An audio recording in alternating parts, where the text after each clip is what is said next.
Assalamualaikum warahmatullahi wabarakatuh. Perkenalkan, nama saya Wahyu Putra Satrio dari kelas 12 MIPA 3. Di sini saya akan mempresentasikan kembali tugas bahasa Indonesia saya, yaitu adalah merancang sebuah novel. Nah, untuk novel yang saya rancang sendiri yaitu novel yang berjudul Cinta Perusak Pertemanan.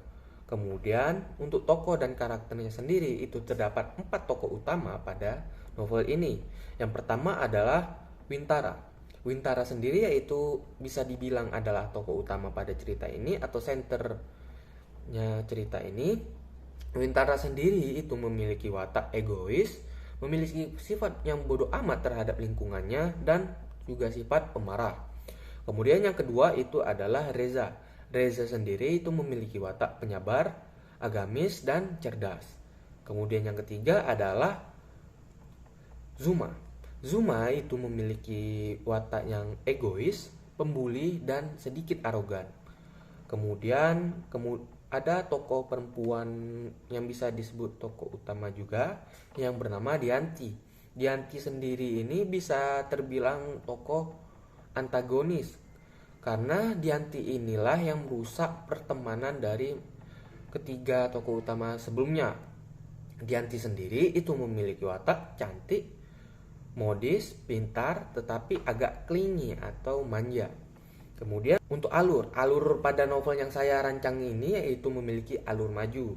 Nah, alur majunya itu dimulai pada orientasinya itu dimulai pada saat Wintara, Reza, dan Zuma itu bertemu pada salah satu sekolah yang terbilang cukup populer lah di kota mereka, yaitu kota Higima. Nah, dari pertemuan mereka tersebut di salah satu sekolah tersebut, kisah pertemanan mereka itu pun dimulai. Kisah pertemanan mereka itu sangat diwarnai berbagai warna di kehidupan, mulai dari komedi, kebahagiaan, keceriaan, kesedihan, dan lain-lainnya. Nah, kemudian masuk ke tahap yang berikutnya itu adalah komplikasi. Untuk komplikasi sendiri, di sini saya rancang itu dimulai ketika Wintara dan Zuma itu sama-sama menyukai salah satu perempuan, yaitu Dianti. Nah, dari masalah tersebutlah konflik antara Wintara dan Zuma akhirnya dimulai. Kemudian pada bagian klimaks pada novel yang saya rancang ini yaitu terjadi pada saat Wintara dan Zuma itu mereka berkelahi. Nah, dari perkelahian yang sangat hebat itulah Wintara dan Zuma itu akhirnya tidak berteman lagi. Nah, kemudian pada bagian resolusi. Pada bagian resolusi itu dimulai ketika Wintara, Zuma, dan Reza itu sudah tamat. Itu sudah time skip 1 tahun dari perkelahian mereka. Nah, pada bagian resolusi itu muncul ketika si Reza itu ingin menyatukan kembali pertemanan mereka walaupun sudah terputus bertahun-tahun. Nah, di mana si Wintara, Zuma, dan Reza ini sudah memiliki kesibukan masing-masing lah di dunia perkuliahan mereka. Di sini diceritakan pada bagian resolusinya itu mereka bertiga itu sudah memasuki dunia perkuliahan. Nah, singkat ceritanya si Reza ini dia itu membuat satu skenario di mana dia ingin mempertemukan kembali Wintara dan Zuma. Akhirnya skenario si Reza itu berjalan. Akhirnya Zuma dan Wintara itu bertemu. Pada saat bertemu itulah si Reza mengeluarkan jurus pamungkasnya, yaitu menceramahi mereka berdua. Nah, dari ceramah si Reza, akhirnya Wintara dan Zuma tersebut hati mereka itu akhirnya tercerahkan oleh kata-kata dari Reza. Akhirnya pemikiran mereka yang bodoh, yang rusak karena hanya yang merusak pertemanan mereka karena hanya perempuan, akhirnya mereka mendapatkan pencerahan. Akhirnya hubungan pertemanan dari mereka bertiga itu kembali lagi.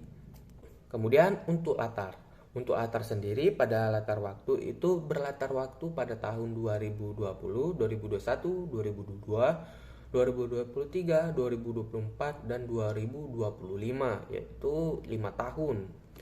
Nah, untuk latar waktu yang lain pada novel yang saya rancang ini yaitu berada pada musim semi, musim gugur, musim hujan, dan musim dingin.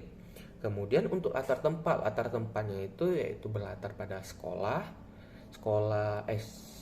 sekolahnya si Reza, Zuma, dan Wintara, kemudian mall, kemudian jalanan, kemudian rumah Dianti, tepi sungai, dan kampus si Wintara.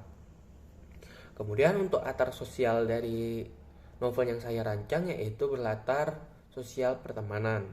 Kemudian untuk latar suasana yaitu memiliki latar suasana menegangkan, ceria, haru, dan bahagia. Kemudian untuk bagian amanat pada novel yang saya rancang ini, yang pertama yaitu adalah jangan merusak suatu pertemanan hanya karena hal-hal yang sepele saja. Kemudian yang kedua, pencintaan pada masa remaja itu hanya akan menimbulkan hal-hal negatif saja, seperti rusaknya hubungan pertemanan dan lain-lainnya. Kemudian, apapun masalah yang terjadi, yang telah berlalu dalam kehidupan kita, sebagai seorang muslim yang baik, kita itu harus dapat saling memaafkan antara satu sama lain. Mungkin sekian presentasi tugas dari saya akhiri. Wassalamualaikum warahmatullahi wabarakatuh.